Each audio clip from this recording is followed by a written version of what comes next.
네, 이제 수업 좀 들어가 볼까요? 지난번에 기초반 수업했을 때 내용들을 한번 좀 되짚어 보려고 합니다. 제가 기초반 라이브 할 때 같은 설명을 드렸었는데요. 사주에 원국을 이루는 기운들이 있죠. 음양과 오행, 그리고 간지가 있습니다. 천간하고 지지를 나눠서 천간은 10개가 있고요. 지지는 12개가 있죠. 근데 이 천간이라고 하는 하늘의 기운들이 그대로 땅에 내려와서 지지를 이룰 때 지장간으로 그 기운을 형성한다고 했습니다. 저는 이걸 쉽게 설명하기 위해서 레고 블록으로 내 사주 원국이 구성되어 있다라고 생각하시면 좋을 것 같다고 했었어요. 예를 들어서 저는 월간에 간목이 있습니다. 이 간목 같은 경우는 어떤 성향이 있나요? 봄이라고 하는 계절을 상징하는 기운이죠. 스타트가 강합니다. 겨울에는 음기가 쫙 깔려 있는데 그 강한 음기를 뚫고 새싹을 튀어내는 힘이죠. 상승직이라고도 하고 분출직이라고도 합니다. 인정도 많고요. 시작하는 힘도 강하고 호기심도 강합니다. 간목의 성향을 제가 말씀드렸는데 재미있는 건 이 간목이 십성에 따라서 성향이 또 달라진다는 점이었어요. 저는 이게 동양학의 매력이라고 생각합니다. 일간이 어떤 거냐에 따라서 간목이 비겁이 될 수도 있고 식상이 될 수도 있죠. 또는 재성이나 관성, 인성이 될 수도 있습니다. 그러면 간목의 성향이 많이 달라지죠. 이렇게 관계에 의해서 성향이 달라진다는 게 저는 동양학의 매력이라고 생각을 합니다. 여기에 더해서 우리가 십성까지 기초반 때 다뤘었고요. 이제 오늘부터는 중급반 수업을 시작할 겁니다. 지금 수업은 줌으로 일단 수업을 하고 있는데 유튜브에서도 라이브로 중계를 하고 있어요.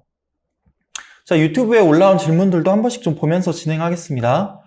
일단 기초반 때 다뤘던 십성까지의 내용은 굳이 따지면 제 책 명리 나를 지키는 무기 기본편의 1장부터 3장까지 해당되는 내용이었어요. 중급반은 4장부터 6장까지 그리고 기본편이 아니고요. 이 책 중급편에 해당하는 충과 합에 대해서 다룰 겁니다.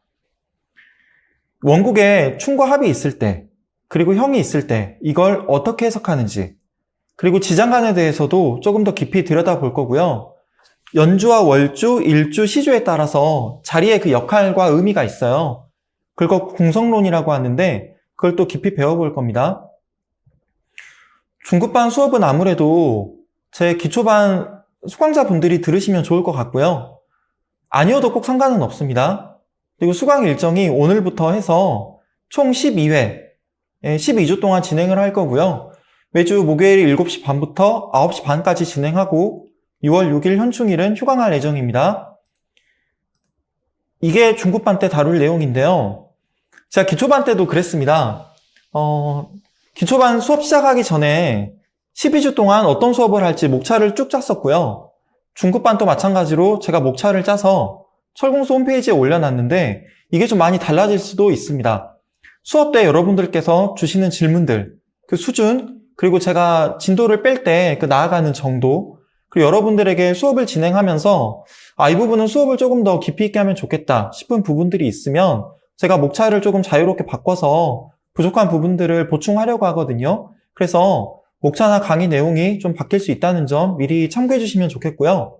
자, 본격적으로 이제 수업 진행해 볼게요. 합에 대해서 좀 배우려고 하는데요. 먼저 여러분들께 여쭤보고 싶은 게 있습니다. 합은 좋고 충은 나쁜 걸까요? 네. 기초반 때도 같은 질문을 했었어요. 음과 양 중에 뭐가 더 좋을까? 답이 없었죠. 음과 양의 양면이 다 있습니다. 물론 풍수에서는 양의 기운을 조금 더 좋게 여기긴 해요. 그늘져 있고 햇빛이 잘 안 들어오고 이런 곳은 사람이 살기에 적합하지 않다고 여겨지잖아요. 찬바람이 불고 막 그러면. 그래서 풍수에서는 양의 기운을 조금 더 가치 있게 여기긴 하지만 명리학은 꼭 그렇지 않습니다. 음과 양의 양면이 있고요. 나아가서 십성도 우리가 사길신과 사용신에 대해서 배웠는데 그건 고전에서 구분하는 잣대일 뿐이지 절대 사결신과 사흉신으로 나눌 수 없다라고 말씀을 여러 번 드렸었죠. 근데 충과 합에 대해서 배울 때 많은 분들이 합은 좋고 충은 나쁘다고 생각을 하세요. 물론 합은 안정성이 강합니다. 이게 서로 합쳐져서 묶인다는 거거든요. 충은 두 개의 선명한 기운이 쨍 하고 부딪힌다는 걸 의미합니다. 그래서 부딪혀서 깨지기 때문에 안 좋게 여기는 분들이 많아요. 그런데 명리학은 양면이 있다 보니까 예를 들어서 나에게 꼭 필요한 기운이 있다고 할게요.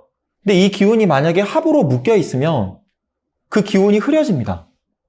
안정성은 강해지지만 그 기운이 흐려져요. 묶여가지고 작용력이 조금 떨어집니다. 충은 합에서 묶여날 수 있게 해주는데요. 만약에 나에게 필요한 기운이 있어요. 좋은 기운. 이게 1대1로 충이 땅 되면요. 이 기운이 선명해지면서 활성화가 돼요. 강해진다라는 걸 의미합니다. 그래서 단순히 충은 좋고 합은 나쁘다. 또는 합은 좋고 충은 나쁘다. 이렇게 보시면 안 되고 나에게 좀 불필요한 기운, 나를 곤란하게 하는 기운, 나에게 부정적인 역할을 하는 기운은 합으로 묶여서 기운이 떨어지는 게 좋을 수도 있고요. 때에 따라서는. 네. 나에게 필요한 기운은 충이 돼서 풀려야 될 수도 있습니다. 이건 상황에 따라서 좀 달라져요. 합에는 두 가지의 간지가 합쳐져서 이루어지는 두 개의 합이 있고요. 세 개가 서로 만나서 이루어지는 세 개의 합이 있습니다. 천간끼리 일어나는 천간합이 있고 지지끼리 일어나는 지지합이 있습니다. 그리고 천간하고 지지끼리 암합이라고 하면 이게 몰래 하는 합인데요. 이걸 이제 뭐 몰래 붙어먹는다 라고 표현하는 분도 계세요. 그런 건 아니고 일단 천간하고 지지가 몰래 암합을 하는 경우도 있고 지지하고 지지끼리 합이 일어나는 경우도 있습니다. 일단 제가 큰 카테고리로 이렇게 나눈 거고요. 이 합의 종류들이 되게 많아요. 그리고 이건 제가 진도에 맞게 차근차근 설명을 드릴게요. 자, 충과 합이 정말 어렵습니다. 저는 이걸 명리학의 1차 허들이라고 생각을 해요. 그리고 하이라이트라고 생각합니다. 많은 분들이 충과 합을 제대로 설명을 안 하고 그냥 넘어가세요. 이론적으로만 설명을 하시고 그래서 내 원국에서 충과 합이 일어날 때 이걸 어떻게 바라보고 해석해야 되는지를 정확하게 설명을 안 하시는 경우가 상당히 많습니다. 그만큼 학자에 따라서 다양한 해석의 영역이 존재한다는 것도 되지만요. 저는 많은 분들이 어쩌면 이걸 제대로 이해를 못하고 있지 않나라는 그런 생각도 가지고 있어요. 왜냐하면 이게 동양학하고 동양학하고 서양의 그 시선이 좀 다른 건데요. 서양은 모든 것들을 분절해서 나눠서 쪼개서 봅니다. 그래서 작은 것들이 이루어지면 전체를 이룬다고 보죠. 근데 동양은 그렇지 않아요. 그래서 1 플러스 1이 동양에서는 2가 아닐 수도 있습니다. 그만큼 다양한 해석이 존재하는데 동양은 또 여기에 더해서 비유나 은유 같은 걸 많이 쓰죠. 그리고 가장 중요한 건데 관계에 의해서 의미가 다시 규정돼요. 아까 제가 처음에 간목 설명드렸잖아요. 근데 그 간목도 비겁일 때 간목의 성향이 강합니다. 비겁일 때. 그런데 식상이나 재성, 관성이나 인성이면 일간에 따라서 의미가 달라지죠. 예. 그래서 명리학에 한 번 더 다차원적으로 해석이 되는 거잖아요. 음양오행을 넘어가서 십성으로 나아갈 때 관계 때문에 그런 거거든요. 이 동양은 관계를 되게 중요하게 여겨요. 아까 말씀드렸던 간목도 간목의 성향이 강하지만 기토를 만나면 간목의 성향이 떨어집니다. 기토와의 관계에서는 그렇게 되거든요. 근데 그걸 자연의 이치나 우주의 질서로 바라볼 수도 있어요. 왜 그런지 제가 설명을 드릴 겁니다. 저는 동양의 어떤 매력적인 지점이 비유나 은유라고도 생각을 하는데 심지어 달을 표현할 때 서양은 그려서 표현을 하지만 우리는 비움의 미학으로 달을 표현하죠. 산에 있는 절을 그려봐라 라고 하면 동양에서 그림을 그린다? 그러면 산 속에 있는 동자승이 물을 깃고 물을 딱 양동이에 뜨고 오솔길로 올라가는 걸로 그림을 그리죠. 네. 그만큼 비유나 은유가 이제부터 많이 들어갈 겁니다. 충갑 배울 때.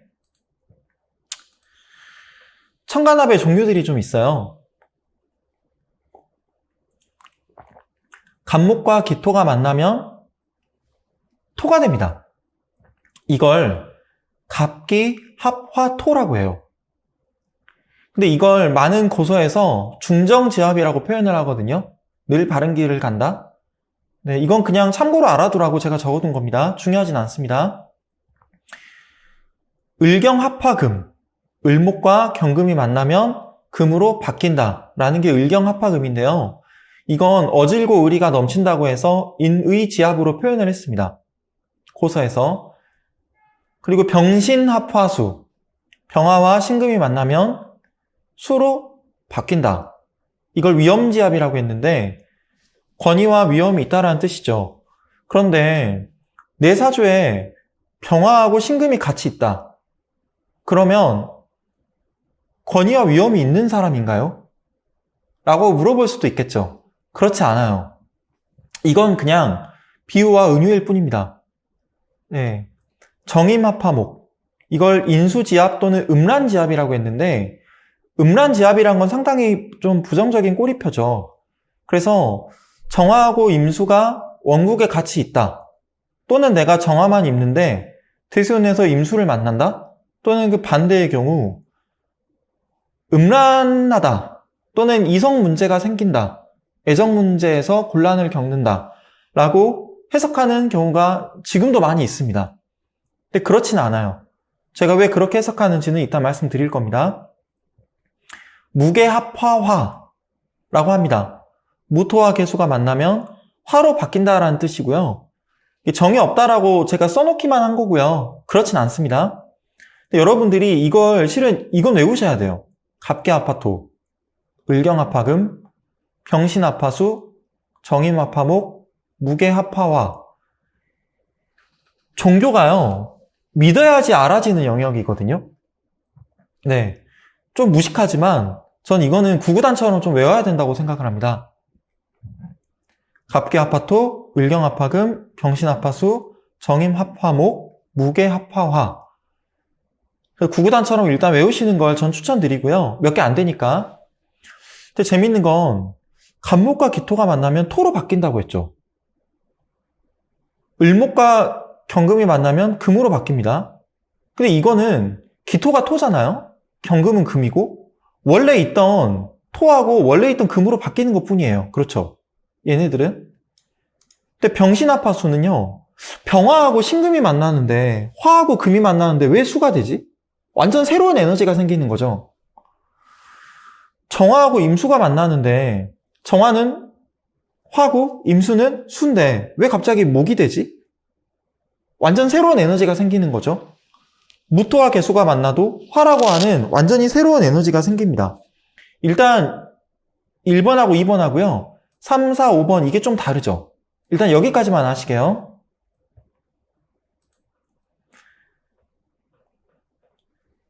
이것도 자연의 질서가 숨어 있는 건데 제가 갑, 을, 병정, 무를 거꾸로 적었습니다. 기경신 임계도 이렇게 적었고요. 기억나실 거예요. 갑목은 양목이고 을목은 음목입니다. 그런데 갑, 을, 병정, 무 이걸 천간에서 양으로도 볼 수 있고 기경신 임계를 음으로도 볼 수 있다고 했었죠. 또 다른 층위에서는. 근데 이걸 제가 순서를 바꿔서 이렇게 적으면 얘들끼리 합을 해요. 갑기합화토, 을경합화금, 병신합화수, 정임합화목, 무게합화화 이렇게도 볼 수 있거든요. 근데 왜 이거를 제가 이렇게 적었냐? 자연의 질서가 여기 녹아들어가 있는 건데요. 갑기합화토를 한번 볼까요? 갑목은 봄이라고 하는 계절이 갖고 있는 에너지를 상징한다고 했습니다. 만물이 시작되는 에너지. 네, 나무가 솟아오르는 거, 새싹이 싹을 틔우는 거, 알 속에 있는 병아리가 알을 깨는 거, 이런 걸 제가 갑목의 힘이라고 했습니다. 무에서 유가 시작되는 거예요. 겨울이라고 하는 음기가 가득했었는데 거기서 새로운 봄이라고 하는 계절이 시작되는 거죠. 시작의 힘이 강한 게 갑목입니다. 그런데 이제 기토로 넘어가면요. 일단 무토를 보시게요, 여러분. 무토. 제가 갑을, 병정, 무가 천간에서는 양으로도 해석이 된다고 했었죠. 그럼 이렇게 볼 때 가장 양의 기운이 강한 건 무토입니다. 이 박청화 선생님은 무토를 어떻게 보냐면 병화, 정화를 지나면서 양운동이 계속 강해지는데 이 무토가 얼마만큼 양이 강하냐면 구름 있죠, 수증기. 그러니까 병화하고 정화가 빛을 내리쬐고 열기로 뜨겁게 하니까 수증기까지 하늘로 올려보내요. 그걸 무토라고 하는 겁니다. 무토. 예. 그런데 기토로 넘어가면 갑자기 기경신 임계로 갈 때 기토부터 음으로 시작되니까 이 하늘에 있는 구름이 이제 수증기가 막 맺히면서 떨어지려고 하는 그때를 딱 기토의 시작으로 보는 거죠. 예. 그래서 양운동이 강화가 됐었는데 무토에서 하늘에서 구름처럼 뭉쳐 있었는데 갑자기 기토를 만나면 어떻게 되냐? 병화가 양 중에 양입니다. 그런데 다른 층위에서는 제가 갑을, 병정, 무를 양으로 볼 수 있고 기경신, 임계는 음으로 볼 수 있다는 거였어요. 이게 명리학의 또 어려운 점인데 모든 건 상대적인 겁니다. 서양은 상대적으로 안 봐요. 무슨 얘기냐? 자, 하늘을 양이고 땅을 우리가 음이라고 하죠. 그러면 땅이 양이면요. 음은 뭘까요? 지하예요. 예. 땅이 양이면 지하는 음이 됩니다. 그러니까 모든 건 상대적인 거예요. 아셨죠? 그 상대적인 비교의 단위를 보면서 해석하셔야 됩니다. 그래서 간목이라고 하는 양의 기운이 처음에 시작되려고 할 때 아주 강한데 기토라고 하는 양의 기운이 끝나고 수축되려고 하는 단계를 만나면 이 간목이 양의 기운을 더 이상 드러내지 못하고 결국에 기토를 따라가 버린다 라고 하는 게 갑기 합화토입니다. 박정환 선생님이 이거 참 재밌게 설명을 하셨었어요.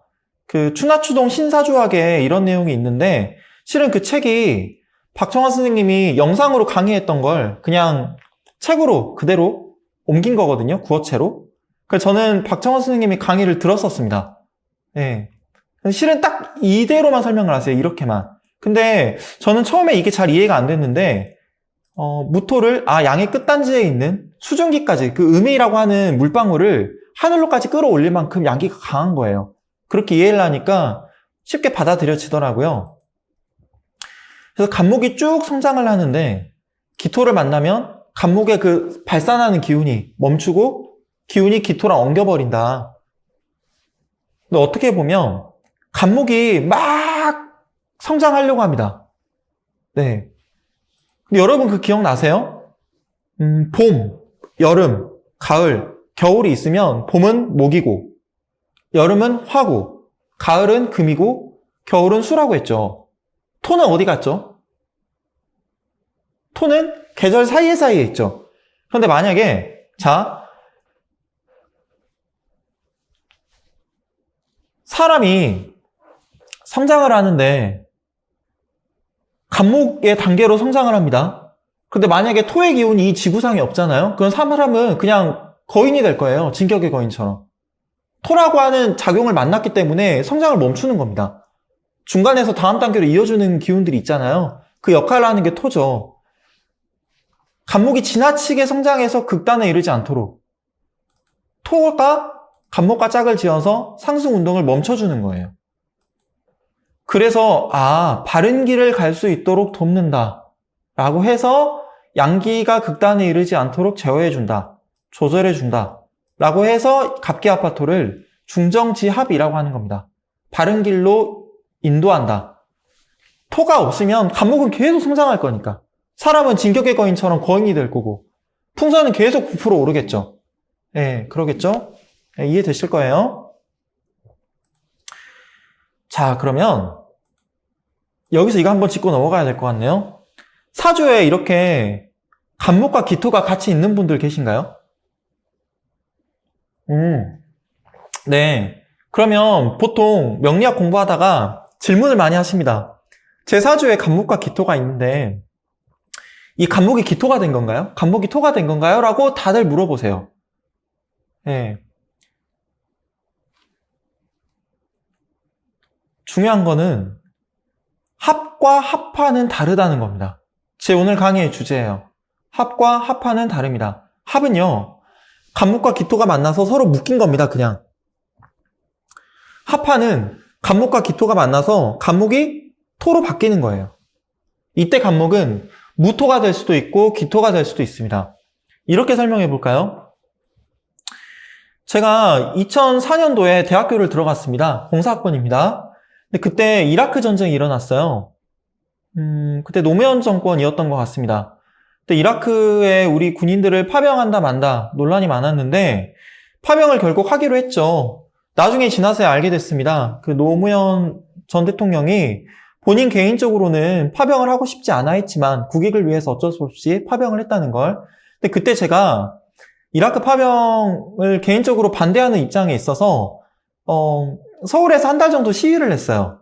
지하철 다니면서 연설도 하고 파병을 하면 안 됩니다. 전쟁하면 안 됩니다. 연설도 하고 모금함을 들고 다니면서 전쟁 반대를 위한 평화 기금도 모금을 하고 그랬었습니다. 그 운동권이었죠, 제가. 그랬었는데 그때 한번 전경들하고 대치를 한 적이 있었어요. 강원 선생님이 많이 쓰시는 비유인데요. 시위대 맨 앞줄에서 제가 그때 혈기왕성하고 젊었으니까 전경들하고 대치를 하는데 스크럼을 짜잖아요. 그럼 되게 전경들이 이렇게 곤봉 들고 방패로 이렇게 막고 있는데도 불구하고 겁이 안 납니다. 왜? 옆에 스크럼을 짜고 있는 내 동료들 때문에 안정감을 느끼는 거예요. 그런데 막 으쌰으쌰 하다가 밀려가지고요. 결국엔 이 선이 붕괴될랑 말랑 하다가 결국에는 이제 해체가 되고 도망을 가야 되는 시점이 왔어요. 근데 그때 빨리 합을 풀고 도망을 가야 되는데 계속 스크럼 짜고 막 부딪히고 했던 애들은 다 잡혔습니다. 저는 일찍 도망가서 살았어요. 엄청 도망가가지고 피했는데 유치장 안 갔어요. 전 다행히. 근데 이걸 제가 왜 설명드렸냐. 완전히 다른 기운들이 서로 화학적으로 결합을 하는 건데 이 두 개의 에너지가 서로 합을 하면 묶이는 거예요. 안정성은 강해집니다. 안정성 강해집니다. 그런데 이 묶인다는 것만 일단 합이고요. 합화는 완전히 다른 걸로 바뀌는 거라 그랬잖아요. 중요한 건 이거예요. 합으로 두 오행이 묶이면 안정성은 강해지고 그만큼 움직이려고 하는 힘은 줄어든다. 시위대에서 이렇게 스크럼을 짜는 것처럼. 네. 막상 시위할 때 스크럼을 짜면요. 내가 도망가려고 해도 도망가기 힘들어요. 왜냐면 내 뒤에도 다 스크럼을 짜고 있으니까 빠져나가려고 해도 인파를 해치고 가야 되잖아요. 이게 잘 안 되거든요. 이 부분이 제일 중요합니다.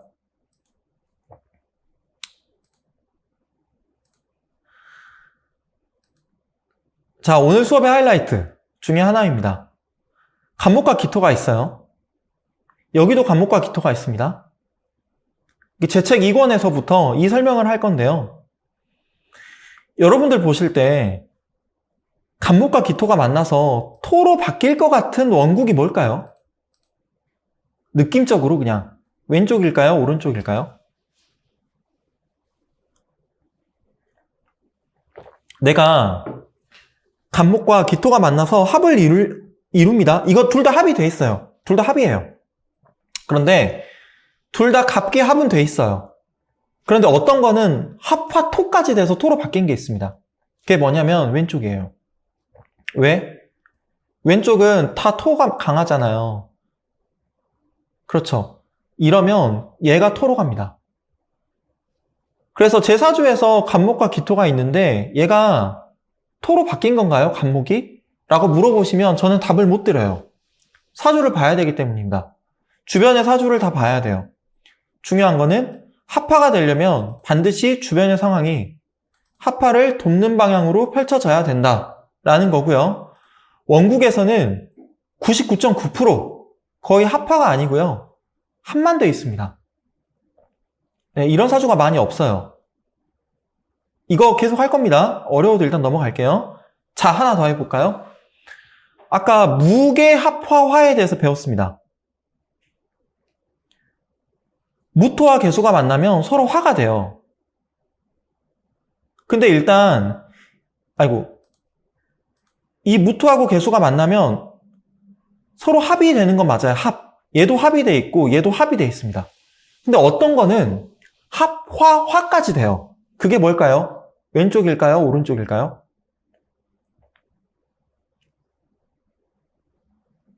왼쪽입니다. 왜? 주변에 상황이 하파를 돕는 방향으로 펼쳐져야 된다라고 했었죠. 그러면 여러분들 사주를 보십시오. 이렇게 무게하파나 을경하파금이나 갑계하파토나 이런 게 돼 있는 분들 보면 거의 99.9%는 합만 돼 있지 하파는 안 돼 있을 겁니다. 하파가 되는 건 사주 100개 보면 한두 개밖에 없어요. 예. 이게 왜 하파가 안 될까요? 아이고, 죄송합니다. 마우스가 자꾸 움직이네요. 배워야겠죠? 이게 왜 하파가 안 될까요?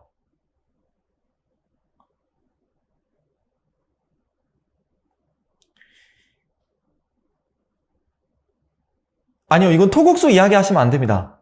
무토는 개수를 토국수 하지 않아요. 이 둘은 토국수의 관계가 아니에요. 예, 둘이 합하는 관계입니다. 근데 이 수가, 개수가 어디에 뿌리가 있죠? 축토에 뿌리가 있죠.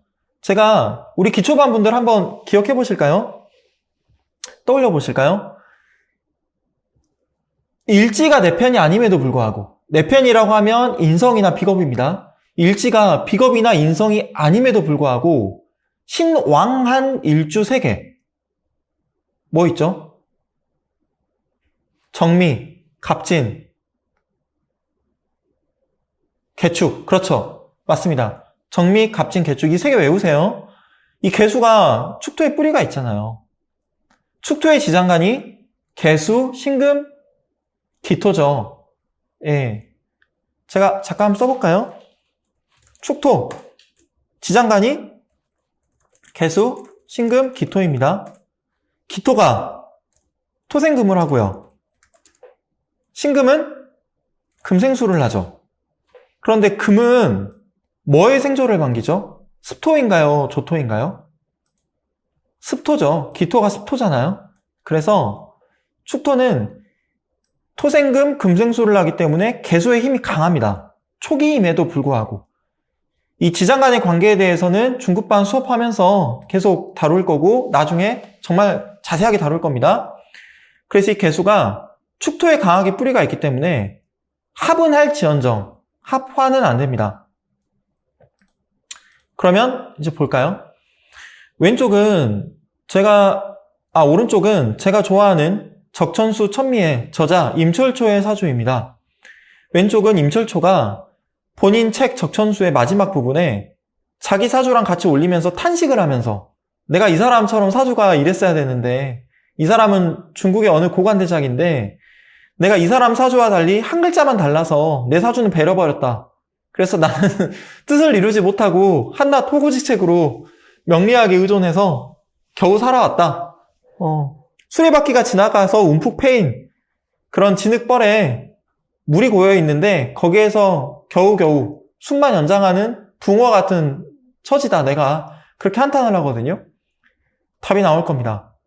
임철초가 이 사주와 비교해서 왜 탄식을 했을까요? 글자 중에 뭐가 다르길래?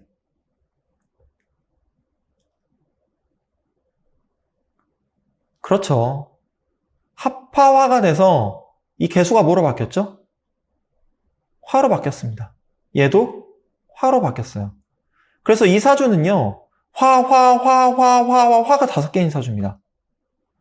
근데 기억나시죠? 제가 원국에 어떤 오행이 강한데, 일간을 기준으로, 이 오행이 강한데, 이 오행을 더 강하게 해주는 기운이 오면 어떻게 된다 했죠? 대운하고 세운에서 오면? 운이 더 불리하게 흐른다고 했잖아요. 근데 임철초가 화가 엄청 강한 사람인데, 대운이 목목으로 왔습니다. 그래서 이 사람이 20대 때 시험에서 계속 낙방을 하고 가족들이 다 죽고 화재 때문에 2번인가 3번인가 화재가 나서 가산을 다 탕진하고 본인이 30대까지 너무 힘들게 살았다고 그렇게 이야기를 해요. 근데 물론 저는 조금 다르게 해석을 합니다. 운이 불리하게 흐르는 건 맞아요. 그런데 그때는 패자부활전이 없던 시대였고 공무원이 아니면 아무것도 할 수 없는 시대였기 때문에 그 임철초가 수의 기운이 워낙 약하다 보니까 공무원하고는 어울리지 않는 사람입니다. 차라리 요즘 시대에 태어나면 유튜버 했으면 잘했을 것 같아요. 예, 명리 강사를 해도 아주 인기 있었을 것 같고. 그러면 질문.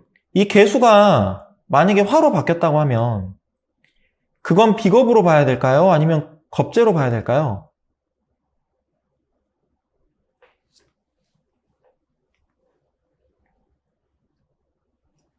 네, 맞습니다. 둘 다 봐야 됩니다. 뭐로 바뀌었는지는 몰라요. 그러면 이 무토가 화로 바뀌었다고 하면 얘도 비겁으로 바뀌었는지 겁재로 바뀌었는지 우리는 알 수 없습니다. 아셨죠? 네. 화가 되면 뭐로 바뀌었는지는 몰라요. 둘 다가 될 수 있고, 예. 그렇습니다. 자, 을경합학으로 넘어가 볼까요? 을목은 간목이 이렇게 싹을 틔우고 올라갔을 때 을목은 이제 한 차례 꺾여서 예, 그 덩쿨나무를 떠올려 보시면 될 건데요. 굴신하는 모양이라고 합니다. 굴신, 자기를 굽힌다. 굴신하는 모양. 네. 그래서 을목이라고 하는 거죠. 을목의 그 한자 모양이 굴신하는 모양을 표현했다고 하는 이야기도 있습니다. 근데 박정환 선생님은 어떻게 이야기하냐? 을목의 기운이 흔들리지 말라고 경금이 꽉 붙드는 양상이다라고 하는데 그냥 쉽게 이해하시라고 표현을 이렇게 하신 건데 저는 오히려 이 표현이 어렵더라고요. 저는 그냥 을목을 풀이나 칡넝쿨이라고 했을 때 그걸 도끼로 우리가 베려고 해도 잘 안 베어지고 오히려 도끼에 막 엉키잖아요. 그런 걸 떠올려 보시면 좋을 것 같아요. 조금 더 나아가서 간목이 초봄이라고 한다면 을목은 그 다음 봄, 늦은 봄이죠. 경금은 초가을이죠. 그래서 을목이 꽃이라고 한다면 그 꽃의 안쪽에 있는 꽃술, 솟아 올라 있는데 이게 아직 확 펼쳐지진 않고 약간 모여있는 그런 꽃술과 같다고 표현을 하는데요. 여기에 경금이 오면은 금이라고 하는 건 우리가 가을에 결실을 맺는 기운이잖아요. 열매이기도 하고. 그래서 결실을 맺는 쪽으로 간다라고 비유를 하는 거예요. 을목과 경금이 만나면 금의 기운이 더 강해진다. 결실을 더 빨리 맺는다라고 보는 건데요. 왜 그러냐? 을목이라고 하는 게 부풀리는 작용이라면 경금은 금이잖아요. 금은 작은 거에 꼭꼭 가치를 묶어두는 겁니다. 그런데 금보다는 수가 더 압축성이 강한 거예요. 그래서 제가 굳이 수를 비유하면 도서관에 수만 권의 책들이 꽂혀 있는데 이걸 텍스트로 바꿔서 USB에다가 압축해서 파일로 넣어둔 거 이게 수입니다. 이게 수. 그런데 금은 뭐냐? 도서관에 수만 권의 책이 있는데 사람들이 안 읽는 책, 대출 안 해가는 책 다 버리고 읽어야 될 책, 가치 있는 책 이런 책들만 모아두는 게 금이겠죠. 이해되시죠? 금은 선별하는 거잖아요. 가을에 추수하는 거. 우리가 먹을 수 있는 거, 못 먹는 거, 선별하는 거. 그렇죠? 그래서 을목이 경금과 만나면 가치가 더 커진다라고 보는 관점이 있는 거예요. 그래서 경금을 화폐라고도 비유합니다. 동전이나 지폐 같은. 왜? 작은 거에다 가치를 꼭꼭 눌러서 압축한 거니까. 그래서 금이 을이라고 하잖아요. 을이. 예, 그래서 어질고 의리가 넘친다라고 해서 인의지압이라고도 하는데 그렇다고 해서 사주에 을목과 경금이 있으면 뭐 인정이 넘치고 의리가 넘치냐 이건 아닙니다. 그냥 비유인 것 뿐이에요. 예. 꽃핀 자리에 열매가 맺히는 걸 아름답게 본 거라고 그냥 비유하면 될 것 같습니다. 실은 여러분 이런 을경합화금이 어떤 뜻을 가지고 있는지 이런 걸 아시는 것보다요. 아까처럼 어떤 사주가 을경합화금이 되어 있냐 아니면 어떤 사주가 을경합만 되어 있냐 이런 걸 구분하는 게 더 중요합니다. 근데 이런 걸 설명하는 분들이 유튜브에 안 계세요. 예. 근데 일단 이런 것들은 기본적인 내용이고 한 자리 짚고 넘어가야 될 것 같아서 그래도 다루는 게 맞는 것 같습니다. 제가 중국반 때 기회가 안 되면 고급반 때 정도는 명리학의 역사에 대해서도 또 말씀드릴 거예요. 병신아파수도 볼까요? 병화는 당연히 초여름이죠. 태양이 확 떠 있는 거. 예. 근데 그걸 예쁘게 핀 꽃으로도 비유하는 경우가 있습니다. 경금은 가을인데, 가을 바람이 더 강하게 부는 건, 야, 이거 진짜 좀 스산하다. 예. 새벽에 서리, 찬 서리. 그런 걸 보면 신금에 좀 더 가깝거든요.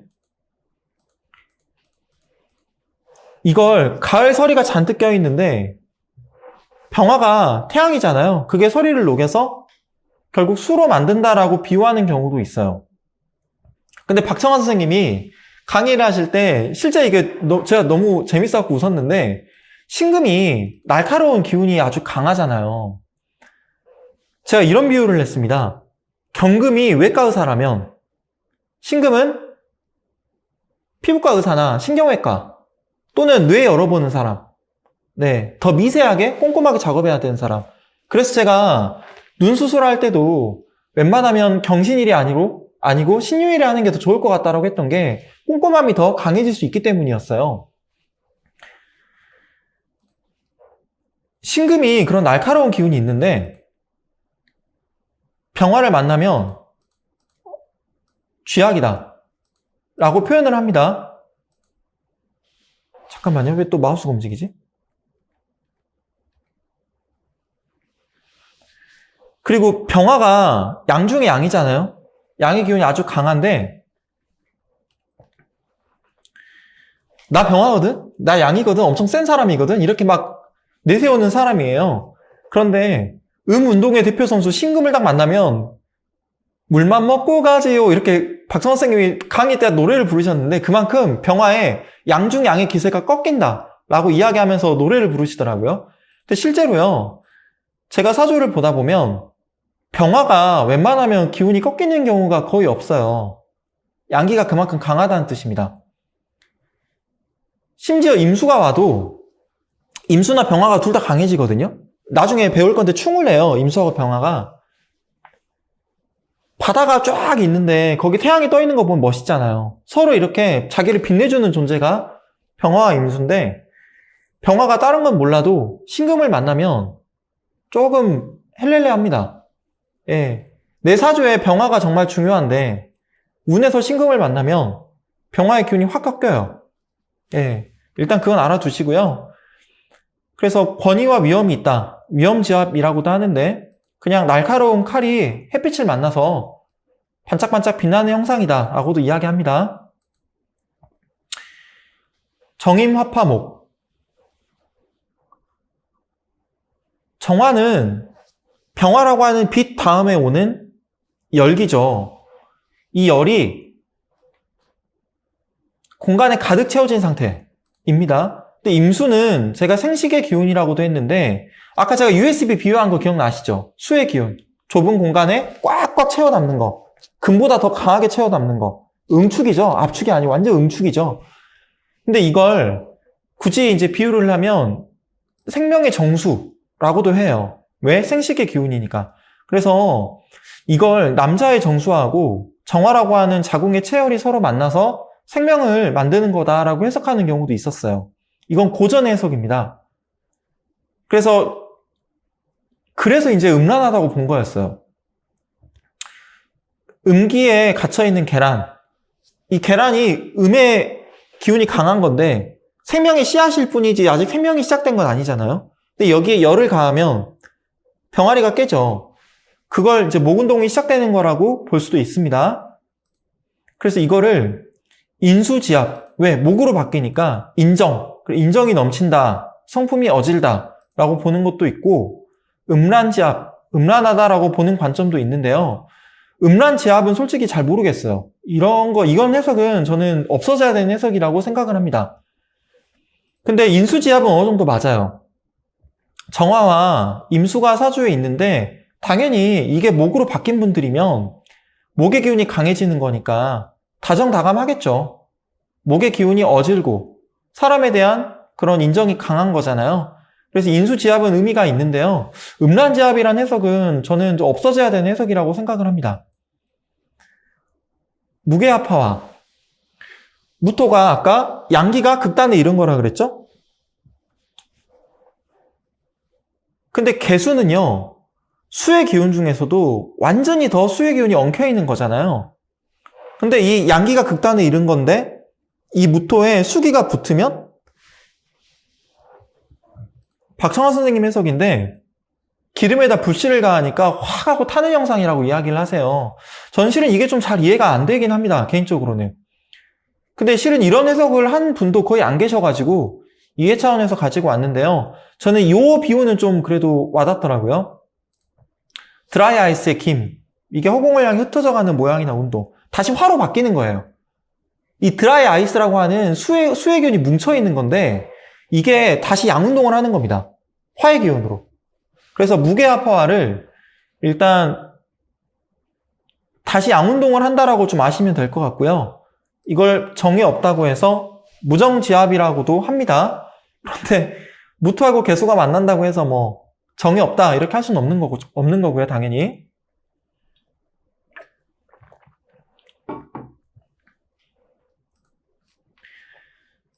근데 이런 비유는 또 이해하기 쉬울 거예요. 병화 정화를 지나서 무토라고 하는 양의 기운의 극단까지 가면 당연히 너무 덥고 건조하겠죠. 근데 개수라고 하는, 우리가 개수를 물상으로 뭐라고 하나요? 하늘에 있는 구름, 수증기, 안개, 이슬, 호수. 그렇죠? 그런데 마른 하늘에 뭉게구름이 아니라 좀 더 비가 내리락 말랑하는 게 쭉 간다? 이렇게도 볼 수 있어요. 그래서 양운동이 강해지니까 이 구름에 있는 비가 어떻게 되죠? 땅으로 떨어지죠. 예, 이해되시죠? 여기까지는. 네, 그래서 이게 자연의 순환, 자연의 압력 차이를 해소하는 자연스러운 운동이다 라고도 하는 겁니다. 무정지압이라고 하는데 무정지압이라고 화사주에 이렇게 무정지압이 되어 있다고 해도 애정이 없다 이렇게 해석하면 안 된다는 거고요. 그리고 지금 시간이 8시 한 17분인데요. 쉬고요. 35분에 만나는 걸로 하겠습니다. 제가 2부 시작할 때 그동안 올리신 질문들 답변 드리고 갈게요. 그리고 원국에 병화하고 신금이 나란히 있으면 병화의 고유한 기운이 꺾이냐 병신합의되면 이렇게 물어봐 주셨는데 네, 병화의 고유한 기운이 약해집니다. 중급반 강의에서는 책에 없는 내용들도 다루나요? 네, 기초 책에 없는 내용들 많이 다룹니다. 중급책에 있는 내용 다룰 거라서요. 합화는 두 개의 오행 모두가 다른 오행으로 변하는 거냐? 그런 경우도 있고 아닌 경우도 있죠. 예를 들면 이때는 갑기합토가 된다고 했습니다. 갑목과 기토가 만나서 합화가 되는 경우가 이거예요. 갑목은 다른 오행으로 바뀌죠. 기토는 다른 오행으로 안 바뀌잖아요. 기토가 뭐 무토가 되거나 하진 않죠. 네. 천간합이 몇 개 있었죠? 보면 하나, 둘, 셋, 넷, 5개가 있죠. 두 개의 오행이 완전히 다른 걸로 바뀌는 합이 얘네들입니다. 얘네들은 합화가 되면 다 바뀌겠죠? 네, 이건 보셔야 되고요.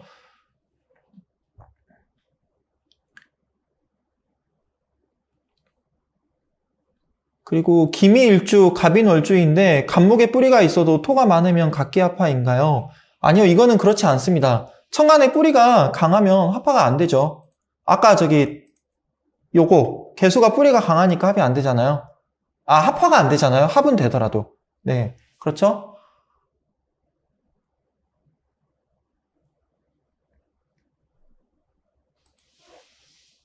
합화나 합충을 실제 어떻게 해석하냐 다룰 건데요. 운하고의 작용은 고급반 때 다룰 겁니다. 일단 원국에 있는 합과 합화, 충과 형만 다룰 거고요. 일단은요. 네, 그러면 이제 잠깐 머리 좀 식히고 넘어가 볼까요? 기초과분들은 다 아실 것 같은데요. 제가 사주를 하나 가지고 왔습니다. 이제 가끔 수강생분들 사주를 이렇게 올려서 같이 볼 거예요. 자, 이 사주는 신강할까요? 아니면 신약할까요?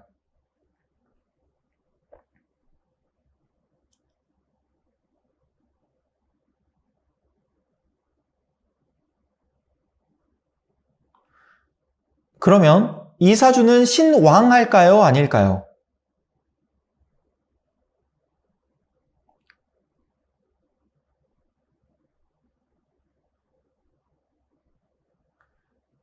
그러면 이 사주에서 가장 기운이 강한 건 뭘까요? 오행으로만 치면 하나만 골라보실래요?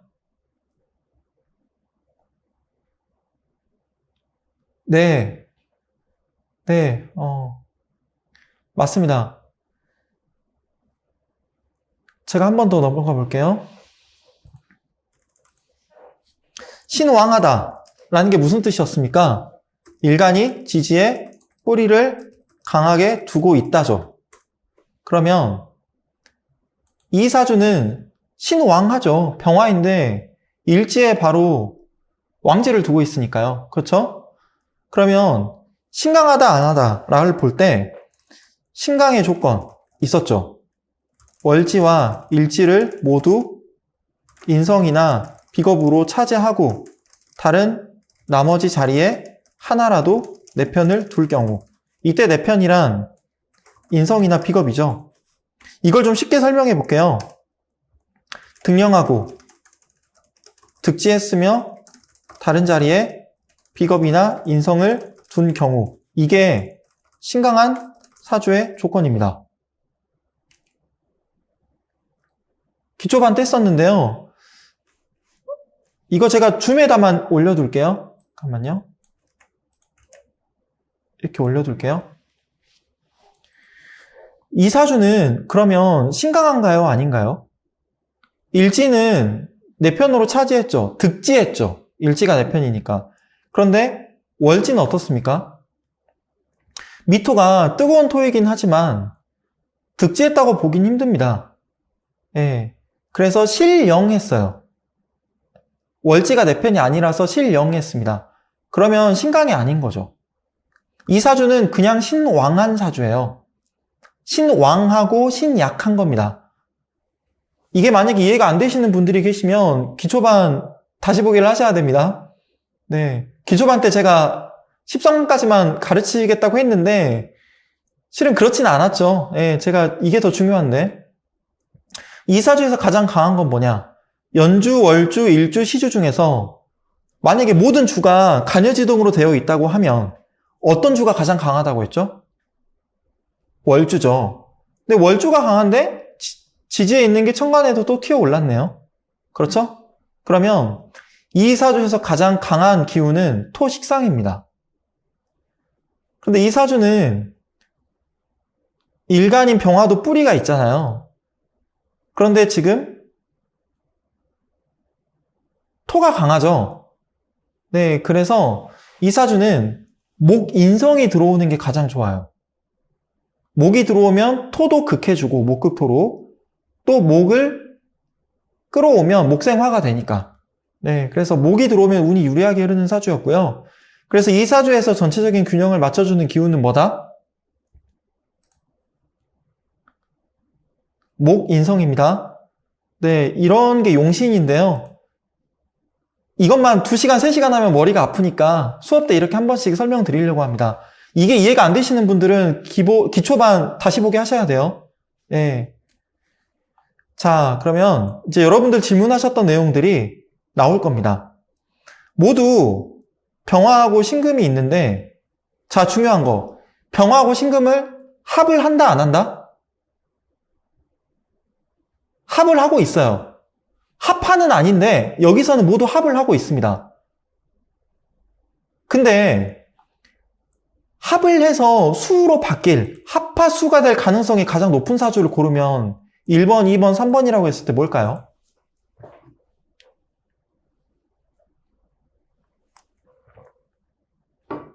(1번이죠) 합하의 조건은 주변에 있는 모든 오행들이 그 합하의 방향을 방해하면 안 된다 했잖아요. 그 세력을 도와줘야 된다라는 거였잖아요. 그러려면 얘들이 당연히 붙어 있어야겠죠. 이해되시죠? 그럼 이 사주들 모두 병신합은 성립될까요? 아니요, 병신합은 돼요. 이게 재밌는 지점입니다. 뭐냐면 천간은 거리가 떨어져 있어도 작용을 한다. 지지는 안 그런데요. 천간은 왜?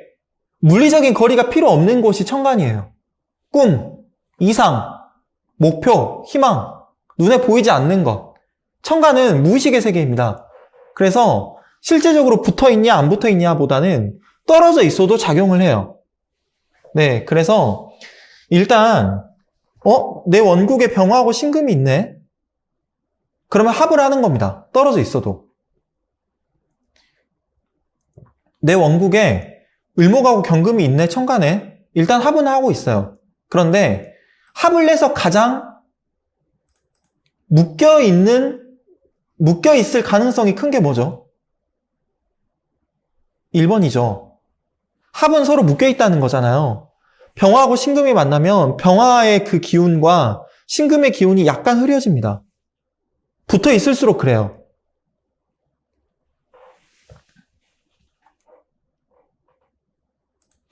그러면 여러분들이 많이 하셨던 질문인데 일간이 간목이라고 해볼게요. 근데 옆에 기토가 있습니다. 그러면 갑기 합을 난다고 했죠. 그런데 만약에 얘가 토면 갑기 합화토가 될 것 같은데 일간은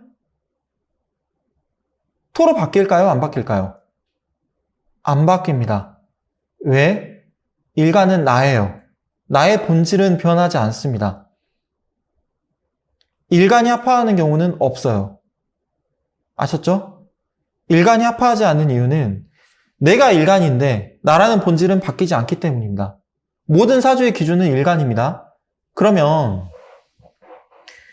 그래, 알겠는데 간목과 기토가 합을 하고 있을 때 이걸 어떻게 해석을 해야 되냐? 이제 배울 겁니다. 갑기 합화토, 을경 합화금, 병신 합화수, 정임 합화목, 무게 합화화 이렇게 천간의 합은 5가지가 있고요. 요거는 구구단처럼 외우셔야 됩니다. 1차 허들이에요. 어려운 거 아는데 계속 그냥 외우셔야 되고 저 같은 경우는 그냥 이걸 프린터로 출력해가지고요. 화장실에 붙여놨습니다. 네. 지장간도 다 붙여놓고요. 12운성도 전 붙여놓고 그냥 계속 들고 다니면서 외우고 했거든요. 이걸 아셔야 됩니다, 일단. 근데 자 보시면 간목하고요. 병화, 양간이거든요. 무토도 양간이죠. 근데 얘네들은요. 간목 입장에서 기토는 십성으로 뭐냐? 정제입니다. 병화가 양간인데 신금은 정제예요. 무토가 양간인데 개수가 정제예요. 뭐냐? 양간은 정제하고만 합을 합니다. 그리고 음간, 을목이나 정화, 얘들은 음간이잖아요. 근데 음간은요, 정관하고 합을 해요. 을목 입장에서 경금은 정관입니다. 정화 입장에서 임수는 정관입니다. 그러면 이걸 어떻게 해석을 해야 되냐? 자, 적천수에 나오는 유명한 구절인데 오양종기 부종세, 양은 세를 쫓지 않고 오음종세 무정의, 음은 의를 쫓지 않고 세력을 추구한다. 이걸 제가 음은 실리를 추구하고 양은 허세나 허풍이 있다라고 이야기를 했었어요. 양의 기운이 강하면 내가 주머니에 돈이 없어도 야 오늘 내가 쏠게. 그리고 음의 기운이 강하면 내가 여유가 없을 경우에 힘들더라도 쪽팔리더라도 야 오늘 밥 네가 사주면 안 되냐? 라고 이야기하는 게 음간입니다. 그래서 사업을 하면 양간은 발산하고 확산하는 속성이 강하잖아요. 추진력이 좋겠죠. 음간은 수렴하고 실속을 잘 챙깁니다. 상황에 따라서 내가 이때는 조금 경영을 하더라도 보수적으로 해야 될 것 같아. 그러면 채용 공고 안 내고요. 창고 관리를 잘해요. 음간이. 이건 어떤 의미냐? 양간은 진취적인 추동성을, 음간은 안정성과 실리를 갖추고 있다는 걸 강조하는 구절이다. 양간하고 음간이 지향점이 다르다는 겁니다. 왜? 양간은 발산하고 확장하기 때문에, 음간은 수렴하고 응축하기 때문에. 그래서 음간은 안정성과 실리를 추구하고요.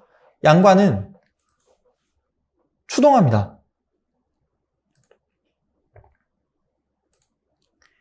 그럼 볼까요? 양간이 만약에 정제하고 합을 한다? 천간은 제가 무의식, 꿈, 이상, 목표라고 했죠. 무의식입니다. 지지는 현실이에요. 그러면 천간에서 아까 이 간목이 기토하고 합을 한다? 근데 기토가 정제잖아요? 그러면 어떻게 해석하냐? 첫 번째, 정제적인 걸 무의식적으로 강하게 지향한다. 간목이 정제하고 합이 되어 있으면 이 간목은 정제를 지향한다 라고 해석하는 게 맞습니다. 무의식적으로 정제적인 요소를 지향하는 거예요. 그 정제가 뭐였냐? 정제가 어떤 성향이 있나요? 편제하고 다르게. 정제는 일을 할 때 스타일이 어떻죠? 하나하나 차근차근 꼼꼼하고 계획적으로 스텝 바이 스텝으로 가는 게 정제죠. 물건을 팔 때도 편제는 굳이 따지면 양의 속성이 좀 있어서 번들로 10개 묶어가지고 누가 살라고 하면 그냥 이거 10만 원에 드릴 테니까 갖고 가세요 이런다 했잖아요. 정제는 누가 그걸 다발로 해서 싸게 주세요 해도 아예 안 됩니다. 그 한 개 얼만데. 이거 한 개 얼마니까 돈 주고 가져가셔야 돼요. 이러고 쪼개서 팔겠죠. 네, 정제하고 편제가 다릅니다. 근데 이게 양간이 만약에 정제적인 요소를 지향한다 라고 한다면 내가 양간이 발산하고 확장하는 속성이 강함에도 불구하고 정제적으로 꼼꼼하게 일처리를 하고 계획을 세우려고 하고 뭔가 상황을 내가 안정적이고 주도적으로 통제한다는 거예요. 예. 근데 실제로 상담을 하다 보면 이거 남성이라고 하잖아요. 이런 분들, 실은 이 사주는요, 제가 해석을 한 사주가 아니고 전황일 수도 있는데 아닐 수도 있고요. 전황이라고 하는 건 한 가지 기운으로만 강하게 모여있는 사주인데 전황 사주는 저는 반드시 상담을 해야지 판별이 된다고 생각을 합니다. 어쨌든 이게 일반 사주라고 한다면 이게 남자일 경우 결혼을 빨리 하고 싶어 할 수도 있어요. 또는 안정적으로 따박따박 월급이 나오는 직장 생활을 선호할 수도 있습니다. 또는 내가 일을 할 때 누구한테 통제받고 싶지 않고 내가 내 일을 계획을 세워서 차근차근 하려고 하는 성향이 강할 수도 있어요. 근데 상담을 하다 보면 이런 경우가 많이 나옵니다. 결혼을 일찍 하고 싶어 하더라. 네. 근데 아닐 수도 있어요. 왜? 천간은 무의식, 꿈, 이상, 방향이라 나도 내 마음을 잘 모를 때가 있고요. 상담을 하다 보면 이게 100% 드러나지는 않습니다.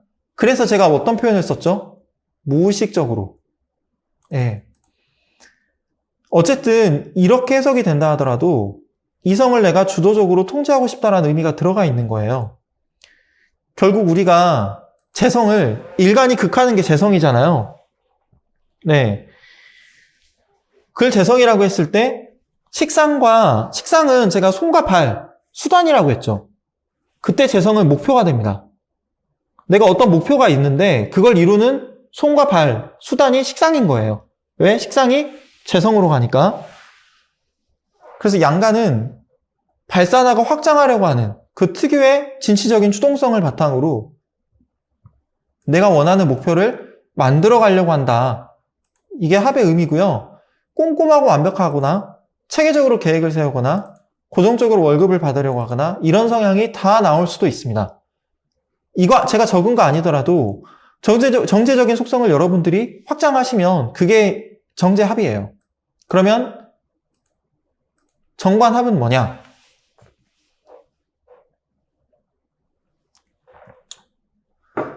음간은 아까 을경합화금, 정임합화목 얘네들처럼 정관과 합을 이룹니다. 근데 음간은 발산하거나 확장하는 게 아니라 수렴한다고 했잖아요. 이게 양간하고 음간이 다른 거예요. 양간은 야, 나 양이거든? 하면서 돈 내가 낼게. 나를 따라라. 이런 식으로 앞장섰는데 음간은 그렇지 않습니다. 상황을 좀 살펴봐요.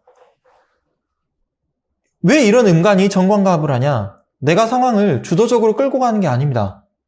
내가 거쳐야 할 수 있는 세력이나 주변 환경을 그걸 통해서 나를 드러내려고 한다라는 거예요. 네. 양간보다 거기에서 더 안정감을 크게 느낍니다. 그래서 양간이 만약에 사업을 하려고 한다면 음간인 경우는 수렴하고 안정적인 걸 지향하니까 공무원을 하려고 하거나 회사를 들어간다 하더라도 좀 더 안정적인 대기업에 들어가려고 하거나 중소기업이라 하더라도 알짜배기 회사에 들어가려고 하거나 그런 속성이 강하다는 겁니다. 그런데 정관하고 합의되어 있으면 그런 속성이 어떻게 된다? 더 강해진다라는 거예요. 그래서 저는 이렇게 해석을 합니다. 일간이 합의될 경우 양간은 진취적인 추동성을 바탕으로 더욱 재를 반기고 음간은 관을 반기거나 기다리면서 안정성을 추구한다. 네. 원래 양간의 속성과 음간의 속성을 합으로도 확장을 하는 겁니다. 그러면 이제 볼까요? 이 간목들이 아까랑 다르게 다 기토랑 합을 해요. 이거 어떻게 해석해야 될까요? 일단 일간인 내가 기토랑 합을 한다 그러면 정제적인 걸 무의식적으로 지향한다고 했었잖아요. 그런데 지금 보면 1대1의 합이 아니고 3대1이죠. 자, 중요한 겁니다. 1대1 합이 가장 강해요. 2대1 합, 3대1, 4대1로 갈수록 합의 힘, 저는 이걸 합력이라고 제가 그냥 이름 붙였거든요. 합력이 떨어집니다. 이거 중요하니까 쓸게요. 제가 합력이라는 용어를 처음 썼을 때 강원 선생님이 그 표현 되게 좋다고 하시더라고요.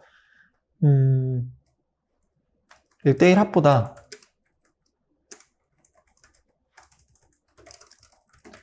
2대1이나 3대1 합이 더 약합니다.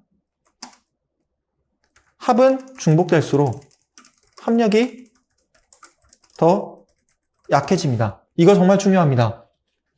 네. 그래서 간목이 1대1로 합의돼야 강한 건데, 그리고 붙어있는 게 좀 더 강하겠죠? 근데 얘네들은 각각의 독립적인 비견들이 기토하고 합을 해요. 그래서 이걸 가지고 육친에다 대입해서 어떻게 또 해석을 하냐? 이건 좀 신박한 해석이고 저도 그렇게 될 수도 있다라고 보는데요.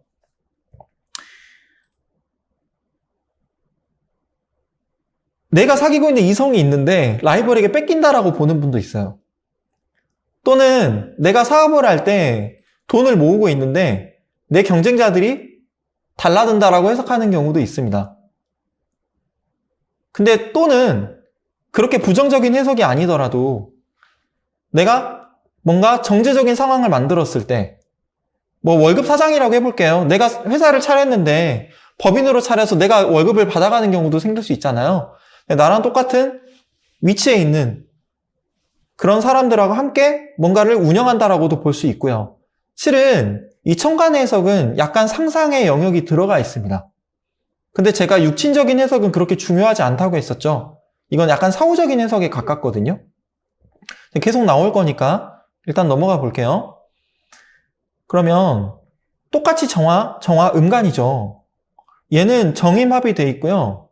얘는 합이 없습니다. 이 충이라고 하는데 이 정화는 기수를 만나면 충을 하거든요. 그러면 문제. 왼쪽과 오른쪽 중에서 안정적으로 외부 환경을 더 반기는 게 어떤 걸까요? 왼쪽일까요? 오른쪽일까요? 네, 그렇죠. 왼쪽입니다. 그러면 이 왼쪽 사주는요, 결혼 후에 이혼을 하거나 또는 안정적인 직장을 가질 경우에 이직을 하거나 퇴사를 하거나 이런 걸 내가 선택할 가능성이 좀 더 적어요. 물론 내가 이직하려고 하는 회사가 대기업이고 안정적이고 공무원이고 이러면 괜찮은데 좀 더 신중한 거죠, 이 사주가. 예. 안정성을 더 중요하게 여긴다라는 겁니다. 무의식적으로. 이해되시죠? 일간의 합이 있는데 제가 이걸 무의식적인 지향이라고 표현한 이유는 아까 설명드렸지만 천간은 눈에 보이지 않는 세계예요. 꿈이나 이상, 목표 이런 것들. 그래서 이걸 무의식적이라고 제가 표현을 했고요. 명리학에서 무조건적인 건 없습니다. 합의돼 있네? 그럼 무조건 결혼을 일찍 하고 싶어 할 거야. 얘는 무조건 대기업 다니려고 할 거야. 무조건 공무원을 꿈꿀 거야. 이렇게 하면 안 됩니다. 네, 그럴 수 있다 정도로 하셔야 돼요. 천간이기 때문에 이 양상이 드러날 수도 있고 드러나지 않을 수도 있거든요. 네. 근데 오른쪽 사주는요. 아까 한 사주죠. 이 사주죠. 근데 보면 정화가 신강한가요? 신약한가요? 신약한 건데 신약 중에서도 완전히 극신약입니다. 예. 지장간에 여기 술중 정화가 있긴 있어요. 그리고 해중 간목도 있는데 정화가 그렇다고 해도 이게 비견이나 인성이 아니기 때문에 완벽하게 뿌리내린 건 아니잖아요. 그래서 이 정화가 신약한 것보다 더 신약합니다. 극신약합니다. 근데 제가 그랬었죠. 극신약하면 어떻게 된다? 극신강처럼 행동한다. 그러면 보통 음간이네? 그러면 양간하고 다르게 안정성을 더 반길 거야. 수렴하고 뭔가 상황을 잘 조심스럽게 행동할 거야 라고 볼 수도 있지만 이런 음간이 극신약하게 됐으니까 극신강처럼 행동해버려서 얼핏 보면 너 사주 극신약이었어? 이렇게 될 수도 있다는 거예요. 네. 그래서 이 천간의 합을 가지고 너무 과한 비중을 주면 안 됩니다.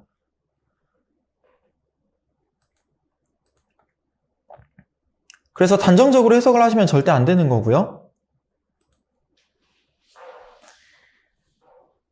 한 번 더 넘어갈게요. 이 간목이 3대 1로 합의되어 있잖아요. 그러면 합력이 어떻게 된다? 약해집니다. 나중에 운에서 기토가 또 들어와도 합력이 약해져요. 아셨죠?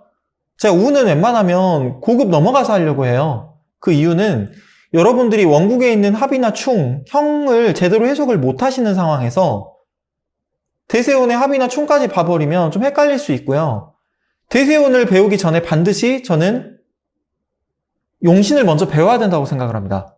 그래야 대세운에서 어떤 간지가 와서 합이나 충이나 형이 될 때 이게 유리한지 불리한지를 알아요. 내가 용신을 알아야 이게 어떻게 작용하는지를 정확하게 합니다. 그렇기 때문에 너무 욕심을 내기보다는 원국에 있는 충과 합과 형에 대해서 완벽하게 해석을 하자.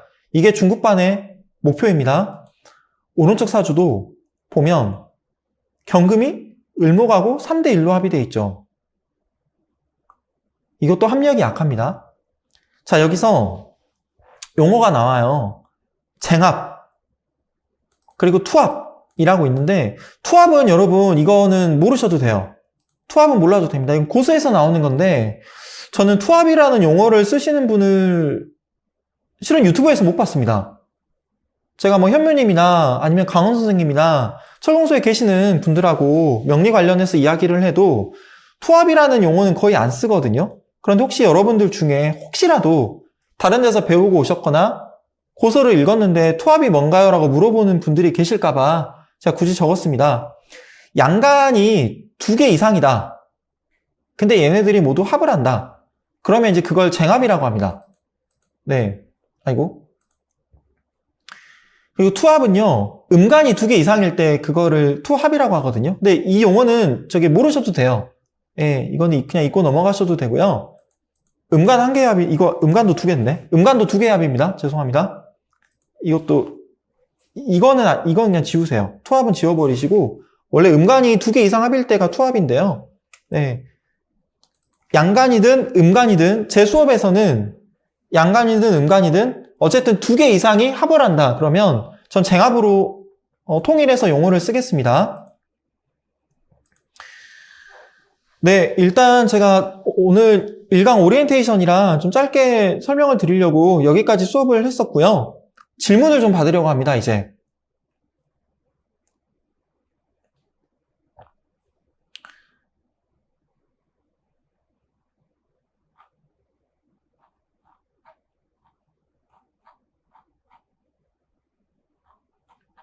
유튜브도 질문을 제가 한번 볼게요. 일단 올라오신 질문. 쟁합으로 합력이 약해지면 양간일 때 정제랑 합하고 음간일 때 정관하고 합한다고 했잖아요. 이 요소가 약해지는 거냐라고 물어보셨는데 정확하게 맞습니다. 그렇습니다. 무의식적으로 내가 지향하는 게 생긴다라고 했는데 이게 더 안 드러나게 돼요. 아셨죠? 근데 이게 좀 헷갈려요. 왜냐면 2대1로 합의되어 있고 3대1로 합의되어 있으면 합의힘이 강해져가지고 오히려 잘 드러나야 되는 거 아니에요? 라고 할 수도 있거든요. 아니에요. 그렇지 않아요. 예, 이거 중요합니다. 그래서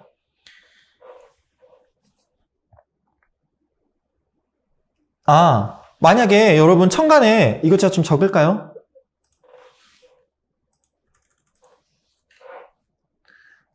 경금 그리고 을목, 경금이 있어요. 원국에 연주, 월주, 일주, 시주에 이렇게 경을, 을경이 있다고 해볼게요. 그러면 이거는 1대1 합일까요? 쟁합일까요? 이건 너무 합이 복잡한 경우입니다. 쟁합입니다. 왜? 천간은 제가 거리가 멀어도 합을 한다고 했죠. 여기 있는 경금은 을목하고 합을 하네요. 그리고 여기 있는 경금은 얘하고도 합을 하죠. 여기 있는 을목은 얘하고도 합을 합니다. 근데 여기 있는 을목이 얘하고도 합을 하죠. 그러니까 지들끼리 계속 합 이래가지고 쟁합이에요.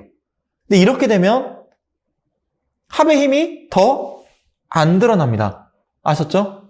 근데 실은 제가 정확하게 답변을 드리려면 지지의 합도 배우셔야 돼요. 지지도 금으로 가는 합이 있거든요. 그러면 천간하고 지지가 모두 금으로 가버리잖아요. 그러면 얘들이 또 다 금으로 바뀔 수 있어요. 이제 아직은 일단 천간만 하시게요. 일단은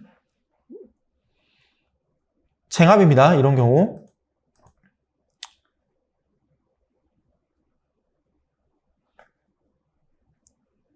그리고 이게 을목이 일간일 때잖아요. 그러면 정관적인 요소를 내가 무의식적으로 지향할 수 있는데 만약에 얘가 경금이고 얘도 경금이다 그러면 이제 일간이 양간으로 바뀌었으니까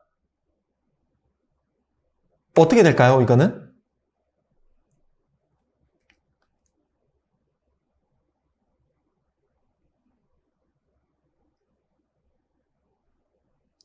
당연하죠. 예, 재를 추구하죠. 정제잖아요. 경금 입장에서는 을목이 정제잖아요. 그러니까 제가 여러분 어딨지?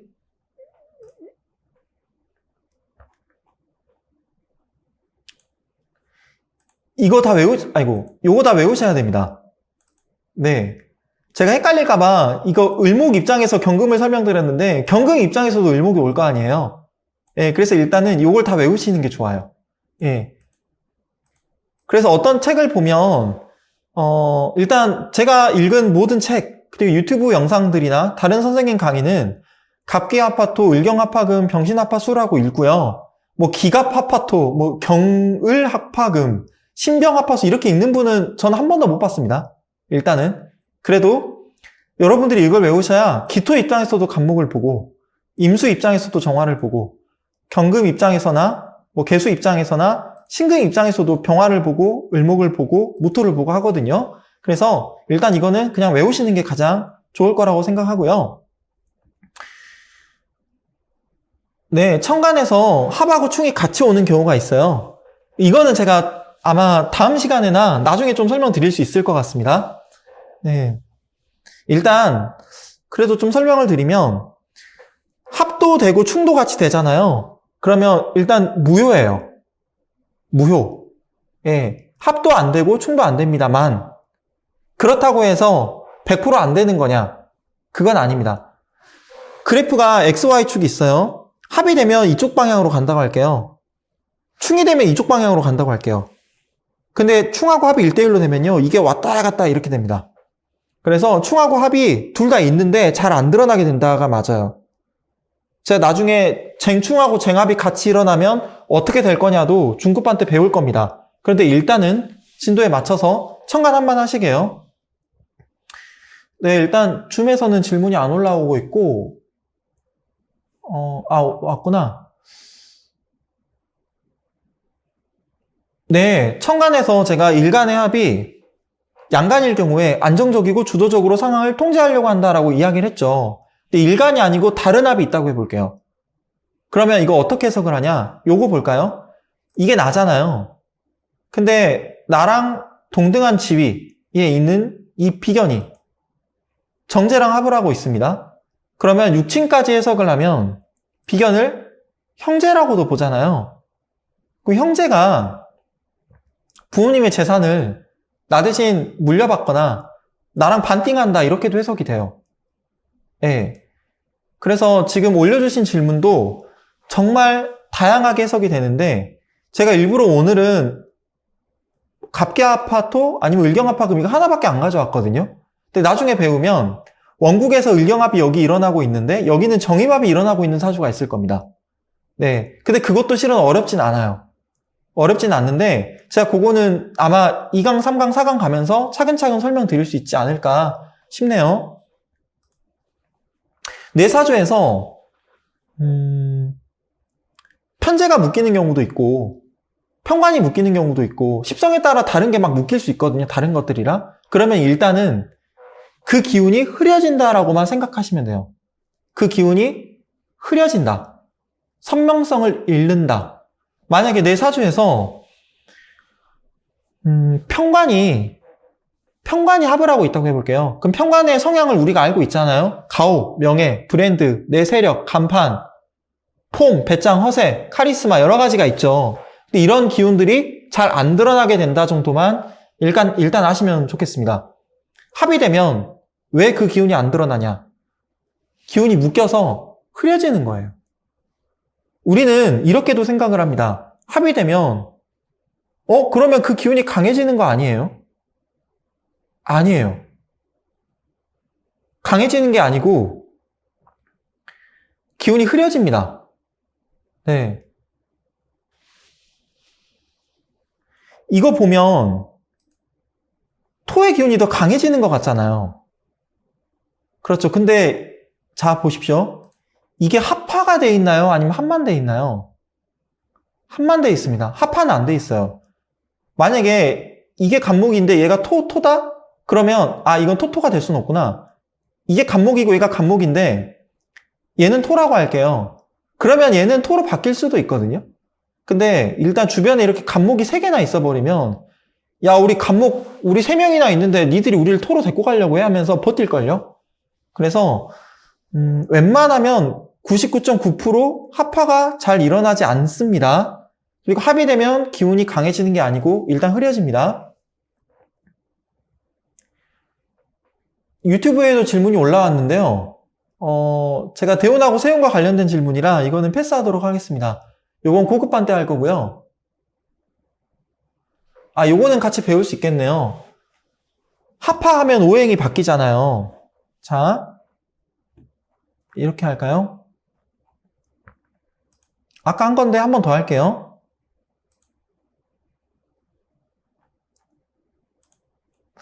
만약에 갑기합 토가 돼서 얘가 토로 바뀌었다고 할게요. 그럼 얘는 무토인가요? 기토인가요? 둘 다가 될 수 있다고 했죠. 그럼 십성은 어떻게 되죠?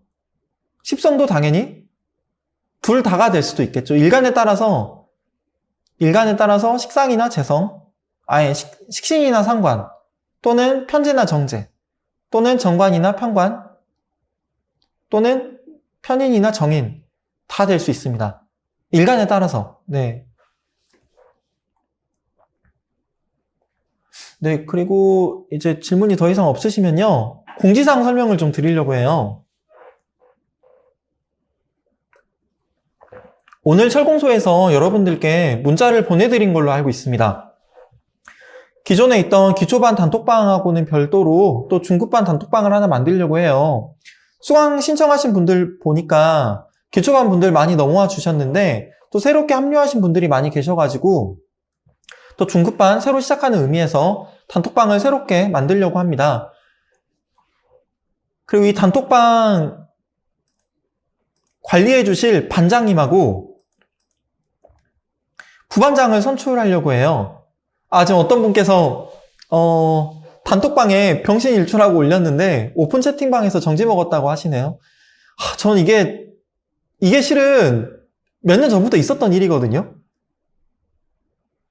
이게 몇 번 민원을 하고 싶었는데, 그러니까 욕설이나 비속어로 인식을 한 거죠. 카카오톡에서. 그래서 한자로 아마 쓰셔야 되지 않을까. 다시 초대가 아마 될 겁니다. 들어오시면 한자로 하시거나 아니면, 근데 제가 이런 분도 있었어요. 그 병신일주인데 병하고 그냥 X로 해가지고 하신 분도 있었는데, 그렇게 하면 그것도 안 될 것 같고 그냥 한자로 네, 병신 이렇게 쓰시면 어떨까.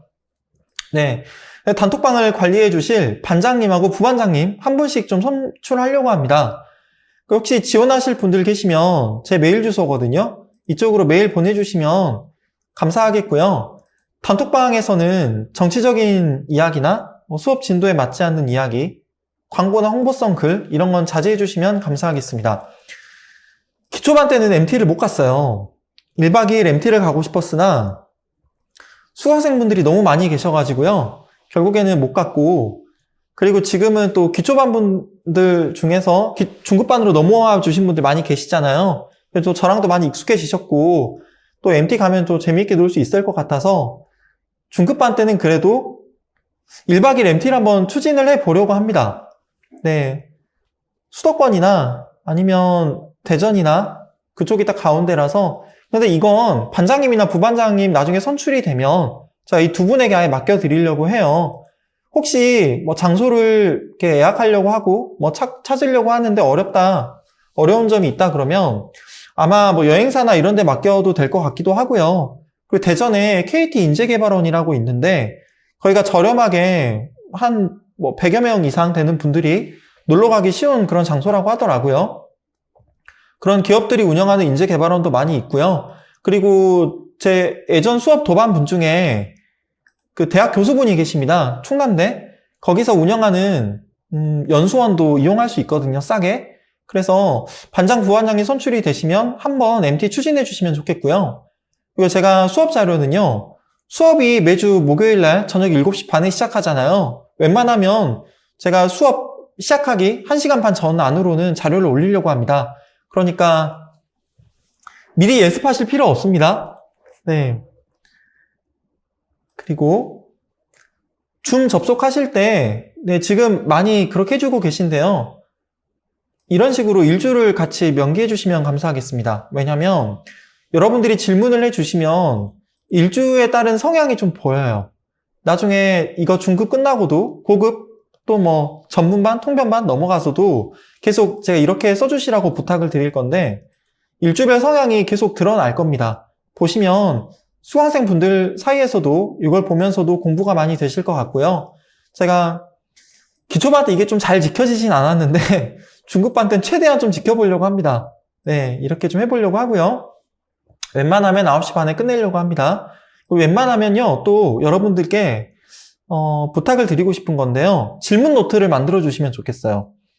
이제 수업 진도하고 관련 없는 질문은 제가 패스하고 진도에 맞는 질문만 받고 있는데 일단 여러분들이 지금 당장에는 해결이 안 되는 질문도 일단 그걸 정리를 하다 보면 수업 따라가시면서 점점 해결되는 그런 기쁨을 누리실 수 있을 겁니다. 질문 노트를 꼭 만드시면 좋겠고요. 질문이 있으실 경우에는 가급적이면 수업을 활용해 주시면 감사하겠습니다. 당연히 해외에서 실시간으로 접속하기 어려우신 분들은 메일 보내주시는 게 맞죠. 네, 그래서 메일이나 카톡 주시면 제가 수업 때 말씀을 드릴 예정이고요. 수업 때 말씀드리기 좀 어려운 내용이다. 그러면 제가 좀 손목이 좋지가 않아서 타이핑을 치기보다는 화면을 뭐 녹화하거나 녹음을 해서 답변을 꼭 드리도록 할게요. 질문 하나 더 해결하겠습니다. 일간의 경우 합파되어서 바뀌지 않는다고 제가 했었죠. 근데 일간이 아니라면 합파가 되는 상황이 생긴다. 그러면 어떻게 해석을 해야 되냐? 어렵지 않습니다. 만약 이 간목이 기토랑 만나서 주변도 다 토라서 얘가 토로 바뀌었다고 할게요. 그러면 토로 해석하시면 됩니다. 예. 일간이 만약에 화다. 그러면 식신하고 상관으로 해석하시면 돼요. 화생토가 되니까. 일간이 만약에 금이다. 그러면 편인이나 정인으로 해석하시면 됩니다. 둘 다 해석하시면 돼요. 아셨죠? 네. 혹 더 이상 질문 없으시면 이제 슬슬 마무리를 좀 해보려고 합니다. 성형수술이에요. 저기 눈썹화 거상술이랑 눈 밑 지방제 배치했습니다. 네. 일단 당분간 선글라스 끼고 제가 수업하더라도, 예, 양해를 좀 부탁드리겠습니다. 저희 실은 수업하다 보면 제 얼굴도 저리고 많이 그랬는데, 오늘은 너무 편해요. 이렇게 조명도 밝은데, 이렇게 눈을 제가 찡그리지 않아도 되고, 화면도 너무 이게 깔끔하게 보여서, 이제 눈이 다 났더라도 웬만하면 선글라스를 끼고 수업하는 게 좋지 않을까라는 생각까지 하고 있습니다. 예, 그래서 선글라스 잘 안 빼더라도 양해를, 오픈에서 만날 때는 제가 당연히, 예, 할 거고요. 네. 늦게까지 또 기초반이 아니고 중급반, 네, 수업 신청해 주셔서, 그리고 들어주셔서 진심으로 감사합니다. 그러면 다음 주 목요일 날 또 뵙겠습니다. 고맙습니다. 남은 시간 푹 쉬세요.